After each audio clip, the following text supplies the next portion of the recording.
La nature peut nous réserver bien des surprises si on prend le temps de l'observer et de l'écouter.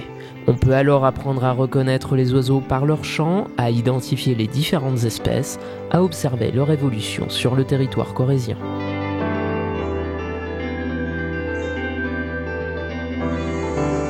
Ce retour à la nature a été le choix de Bernard. Son carnet à la main, une application pour recenser la présence des animaux, Bernard se promène, observe, étudie et contribue à la recherche pour la LPO Limousin. La LPO, c'est la Ligue de protection des oiseaux en Limousin. En Limousin pour nous, mais c'est une association nationale qui a quelques milliers d'adhérents. C'est devenu une association de protection des oiseaux, effectivement. Mais la nouvelle appellation de la LPO, c'est LPO, Agir pour la biodiversité. C'est-à-dire qu'on va étendre notre champ d'action. Agir pour la biodiversité en Limousin avec la LPO, ça passe par 3 objectifs. Connaître, protéger et sensibiliser. Pour participer à ces missions, Bernard s'est spécialisé dans l'observation des hirondelles. On fait des études sur les hirondelles. C'est très important de faire cette étude-là parce qu'elles sont en diminution drastique. Au moins 40% en 25 ans qui ont disparu. Les causes sont multiples. La première chez nous, c'est la disparition de l'habitat.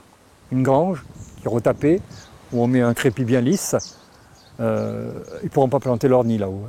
Évidemment, la disparition du milieu, c'est très important chez nous.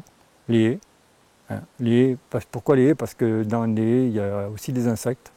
Donc ils ont besoin des insectes.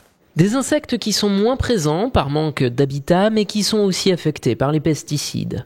Une autre cause de la disparition des hirondelles est l'évolution du climat.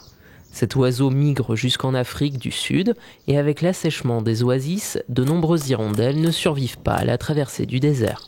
Donc c'est une espèce entièrement protégée. Donc la destruction des nids, des habitats, des individus, des jeunes, tout ça c'est formellement interdit et pénalisable. Si on s'en tient à la loi, ça peut aller jusqu'à 15 000 € d'amende, voire l'emprisonnement.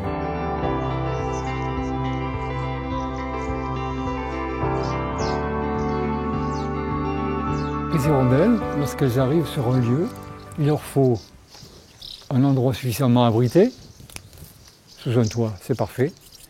Il faut qu'elles aient de l'eau, de la terre pour faire de la boue, et qu'il y ait suffisamment d'insectes. À partir de là, elles vont s'installer, le plus souvent en colonie. Ici, sur un mur qui fait une vingtaine de mètres, on a 16 nids occupés.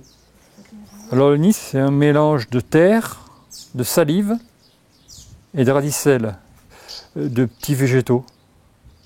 Donc ça a nécessité 11 000 voyages, aller-retour. C'est rugueux à l'extérieur parce que c'est que de la terre, et à l'intérieur c'est lisse et rempli de plumes. Les hirondelles que vous pouvez observer le plus facilement sont les hirondelles de fenêtre. Elles commencent à arriver vers la mi-mars et repartent en septembre et octobre. Pendant cette période, les hirondelles vont se reproduire. Elles vont faire de 1 à 2 nichées. Il pourra y avoir une 3e, mais qui aura peu de chances de survivre à la migration. Alors pourquoi 2 nichées? Souvent c'est pour compenser une perte. Alors ça peut être une perte effectivement sur le terrain, mais c'est aussi une perte en migration. C'est énorme. Dès la première année, les calculs ont été faits, si on prend 200 hirondelles, dès la première année, il n'y aura plus que 50 hirondelles qui vont revenir. Voilà. La population d'hirondelles diminue comme beaucoup d'autres espèces. Quelques gestes à la portée de tous peuvent aider les oiseaux sur les différentes périodes de l'année. Des coupelles d'eau en période de forte chaleur, des graines de tournesol pour l'hiver, des haies et des fleurs pour favoriser la présence d'insectes. Et si vous trouvez un oiseau ou un autre animal blessé, contactez le Centre de sauvegarde de la faune sauvage du Limousin.